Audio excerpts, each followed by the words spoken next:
experience, because I've learned a lot of things that probably I wouldn't still know now if the power hadn't gone out twice.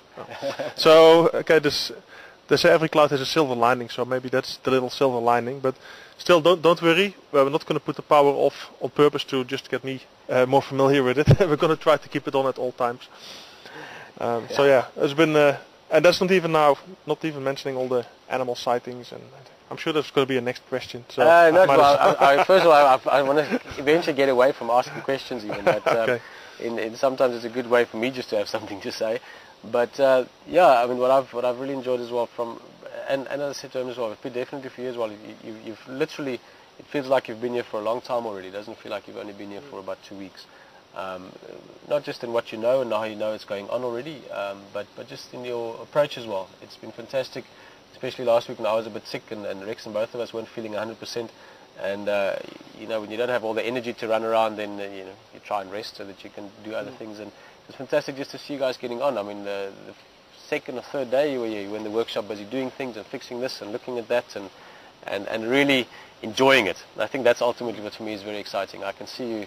You know, you're smiling, and you also, you know, you're starting to get that nice brown color, and it's a fantastic thing for me to see people when they arrive here and they flourish. And it certainly has been something I've noticed with you, is that you're having fun. You're not just feeling like, oh, I've got to go to work now or something like that, which is not ultimately what we do here. But it's been a pleasure to see how you've made this your home. Yeah, that is very special. It's been great, and I've been tired at times and stuff, but never. You know, it's a good way of being tired. You know, you feel tired, but you know you've achieved something and you're doing things that you enjoy. So. It's not a problem. You just keep going, and then, you know, when you go to your bed, you sleep well. You just sleep. You'll still be much more tired as well. I've got a lot of books with me. Normally I read a lot, but they're still on the shelf. I haven't even touched them. Yeah, you mentioned manual earlier. You should read the Wild Earth manual, how it all runs. Does it exist?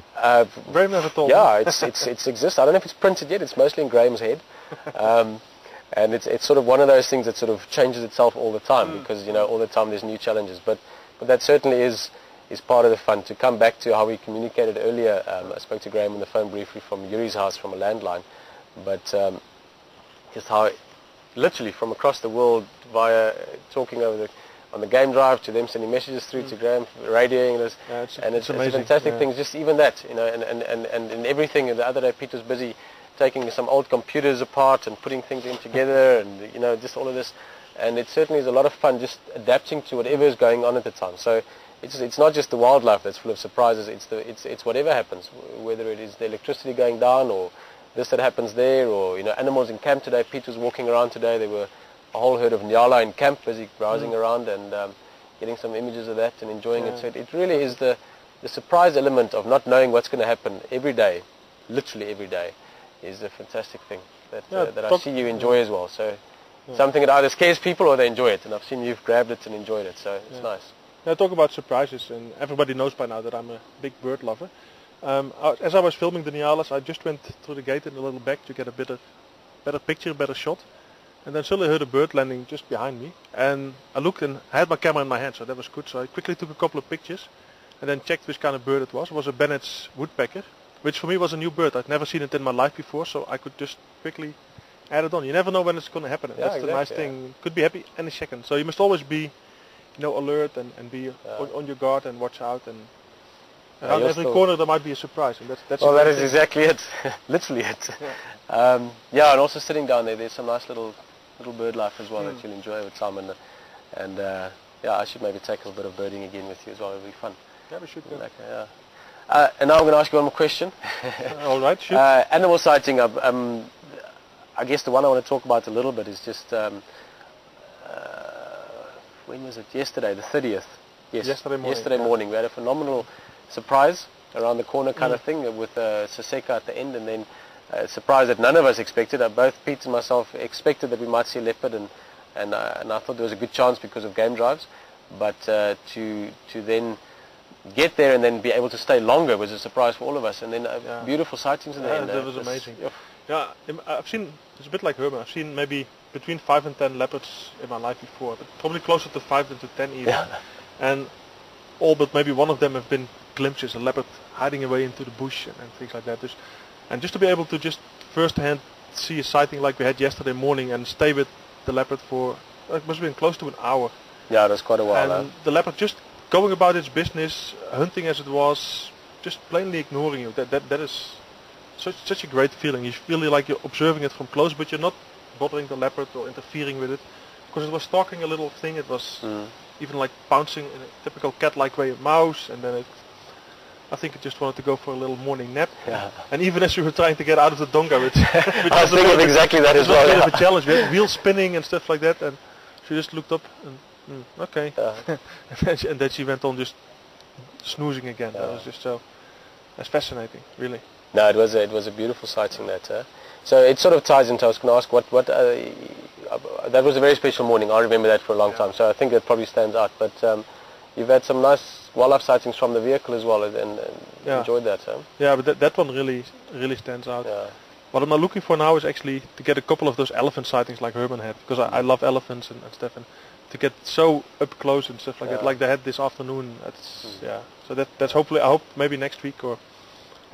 Who knows? You know, again, that's the thing. You never know when it's going to happen. Exactly. Yeah, could be tomorrow. It could be next month. It might be this evening around your room. It's. I remember Jan a few times came out running out of the shower with his towel around him and saying, that's a whole different image to deal with.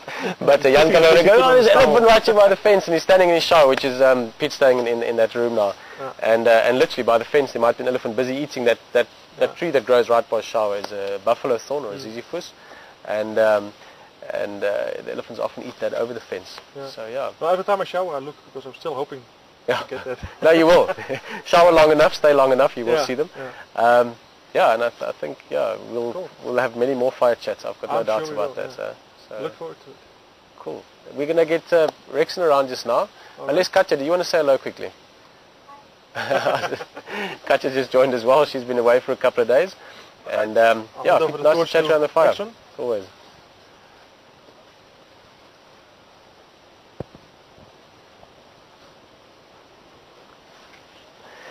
Rex. Yeah, but how are you? I'm good, man. I'm going to sit down here again because... Me too, I would like to sit down. This is more natural. I remember when I was young, when you get the elders sitting around the fire, what you're supposed to do, you have to go on the ground. Yeah. Not to go on a post. That shows the respect that you have to be ground. The elders must be on top of a chair or post, whatever it will be around in that area. So it really gives me, it reminds me in early days while I was boy in the area.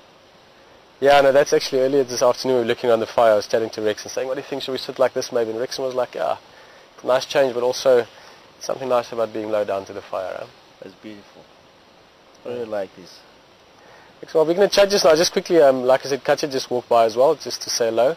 And also, Rex, I spoke to Charles earlier today. We're going to see if he could join us tonight, but he's got some family things he's got to go home for.